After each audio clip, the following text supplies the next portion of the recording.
Good morning, friends. Welcome back to She's At It Again. My name is Tanya, and this morning it's a little bit cloudy, but that's not going to stop us from making something good. We're going to make some gorditas today, and I want you to come along and make them with me. These are, to describe a gordita, is a flour tortilla, but it's made with yeast, so it's puffy. It's a little bit thicker, almost pillow-like. And you're going to put your taco ingredients or whatever you want in these. You could put sandwich ingredients in them, but they are really fun to make. So if you have small children at your home, not like little bitty kids, but kids old enough to know how to stir things in a bowl and handle things well and learn how to measure, this would be a good experience for them. These are really fun to make. Doesn't make too much of a mess, but let's get started. I'm only making half a batch of these, so just know it looks like a small amount from here, but it's only because these are half. But I'm going to tell you how to make a full batch, which makes 8 gorditas. I'm only making 4 today because these are just for lunch. So in your bowl, you need to have 2 cups of flour. All in all, we're going to be using 3 1/4 cups of flour, but in your bowl, you'll need 2 cups of flour. So I have 1 cup. To that, you're going to add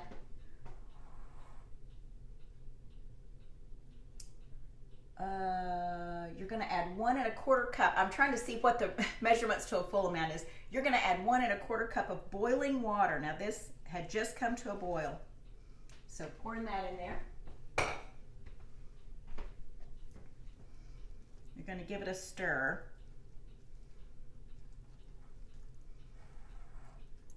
This is just your first step to it. Please don't feel intimidated because it has yeast in it. This is a super simple recipe. I think it's pretty much a no-fail recipe unless you just absolutely refuse to follow directions. Now this is going to be about the texture of Play-Doh. It almost looks a little bouncy when you're stirring it around and you see those chunks in there.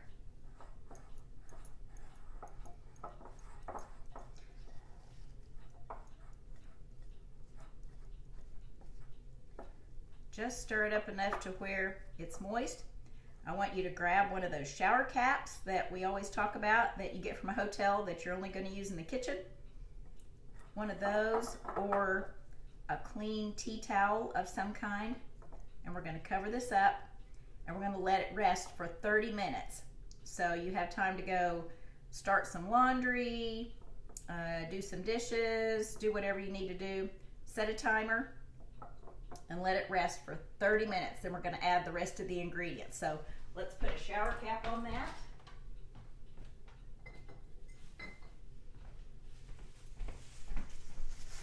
We have our trusty shower cap. It's going to get some condensation going there. All right, we're back after our 30-minute rest of our dough. We'll take the cover off. It's actually still a little bit warm. In this container, you'll take, let's see, another 1 1/4 cups of flour. I'm trying to transfer it over to a regular batch because remember, I'm just making half a batch here. You'll have another 1 1/4 cups of flour. So all in all, you'll have 3 1/4 cups of flour in this recipe, and you put 2 in the bowl already. So 1 1/4 cups of flour.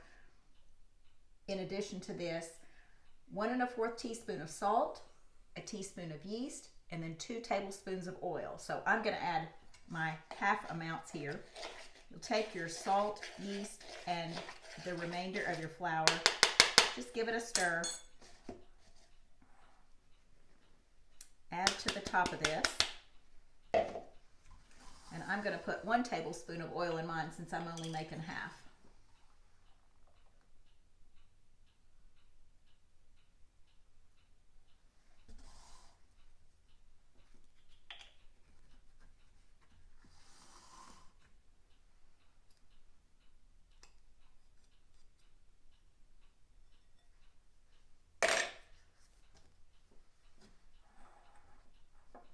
You can only mix this so much with a spatula or a spoon, and then you just have to get your hands into it. So I recommend taking off all your rings and just dig in.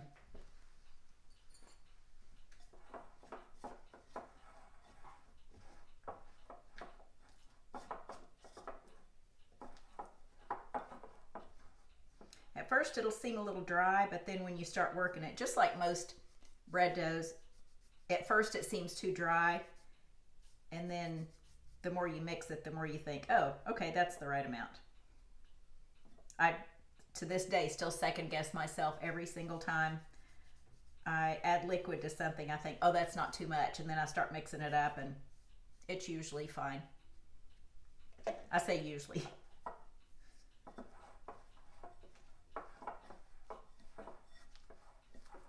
This is a really soft dough too. I always forget how soft this is before I make it again. I've only made these a few times, but they really are very good. When you make them, if you don't eat them right away, just put them in a sealed container. Put them in your pantry. After about a day or so, because it is such a perishable item, it doesn't have any preservatives in it, you'll want to keep them in the refrigerator. But to heat them up, just in something with a lid on it to maintain the humidity in it so it doesn't get too dry and brittle. They really are very, very good still.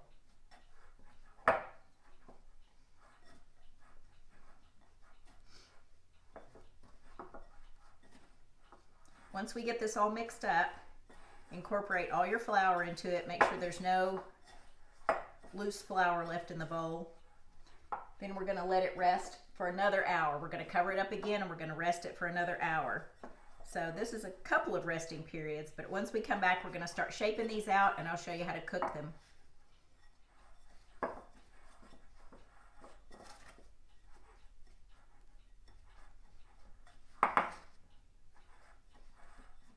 Just keep taking that flour and putting it inside and kind of covering it up with your fingers, almost like you're hiding treasure inside the dough. I'm using olive oil in this recipe, but you could easily use melted butter. You could use an avocado oil or whatever you have. Just, again, if you want to make better choices, just make sure it's a cold pressed oil. You don't want to get anything that's going to be adversely affecting you since you're trying to do better. Or maybe you're just here for a good recipe. I don't know. Either way, you get something out of the video.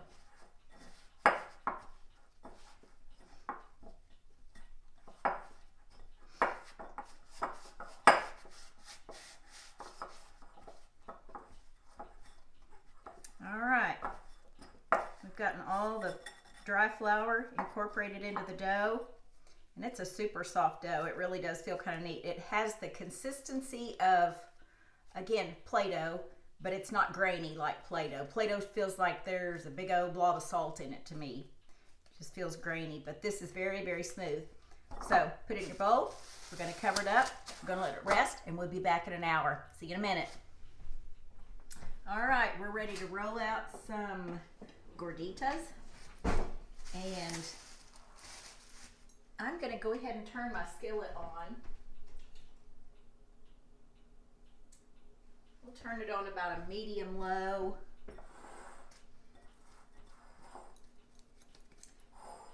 And like I said, this is just half a batch of Gorditas, so this is only going to make 4.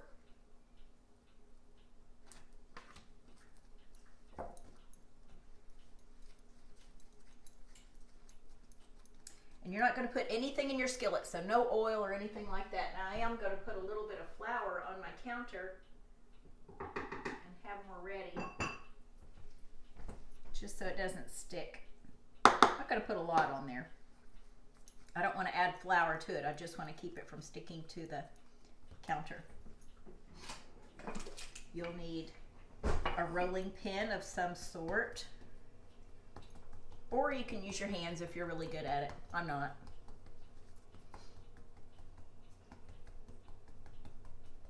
I also have a pan with a hand towel, not a hand towel, a tea towel laying over it, and once I cook the Gorditas, I'll put it in that, put the towel over it just to keep the steam in on it, keep them soft. So you might want to get one of those ready. Now these are supposed to be rolled out to about an 8-inch circle. I'm not much of a measurer when it comes to rolling things out. I just kind of eyeball it. But what's going to happen is, if you're familiar with pita bread, when it's cooked, it kind of leaves that little pocket of air on the inside, and that's a little bit what these remind me of. So you're not going to roll them anything as near as flat as a tortilla. It's going to be, if you're familiar with a pie pastry, you're going to be rolling it out about as thick as that. Of course, this has a different texture to it because it is stretchy yeast dough. So we have one of them ready right there. So not perfectly round, but I bet it's just going to taste just as good as a perfect circle. Going to set this aside. I'm just going to wait until my skillet heats up.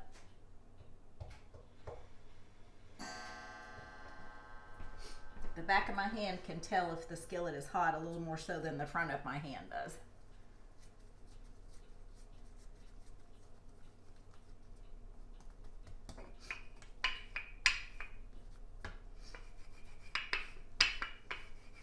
When you're learning how to roll out dough, if it starts rolling in an oblong shape, don't panic. Just turn it the opposite direction. Roll in that direction. If you see a little indention in it, just kind of roll on each side toward that indention, and the little pocket will fill up with dough. You'll get a pretty good circle the more you do it.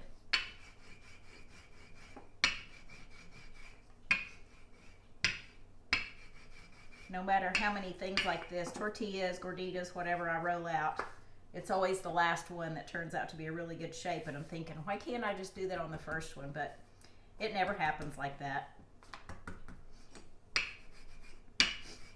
I can just assure my dinner guests these are not store-bought, because if they were, they'd be perfectly shaped.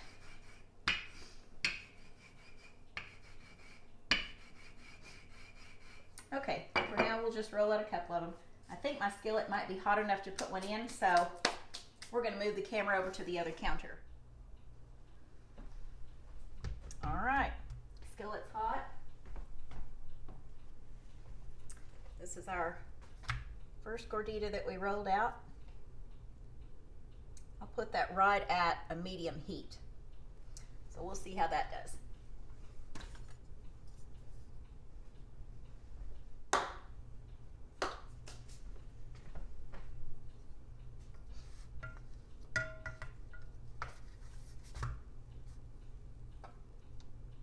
I think I could probably keep my skillet a little bit hotter than that, but it should be fine for now. You don't want to burn it. You just want to cook it all the way through. So I'll get my last gordita rolled out here.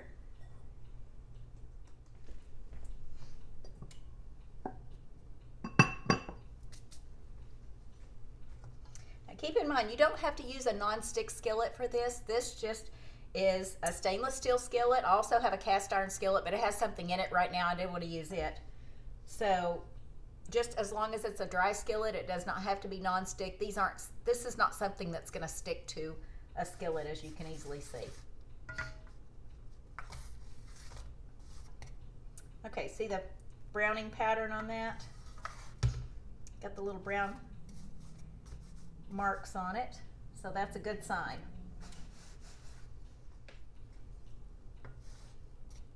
All right, you can see this puffing up right here. I hope you can get that on camera. This is kind of puffy right there with an air pocket.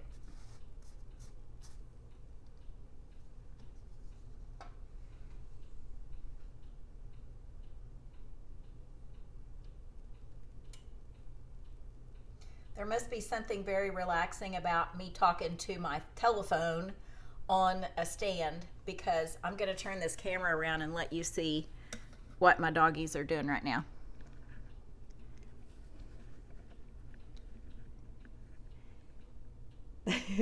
They are just as chill as can be. Either they start eating or they lay down and take a nap.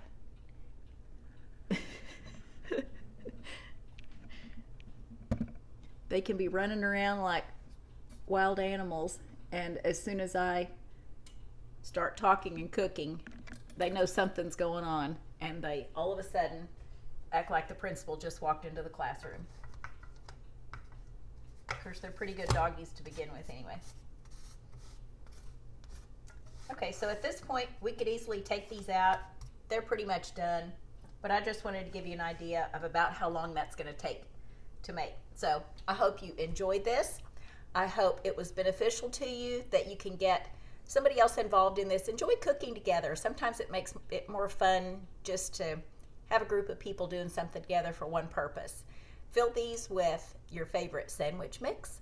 You can just have them as bread with a meal. It's kind of a quick bread to make, I would say. Just a couple of hours maybe at the most, the whole process. Or fill it with your favorite Mexican filling and have yourself a fiesta. So hope you've enjoyed it. Look forward to seeing you next time on She's At It Again. Thanks, guys.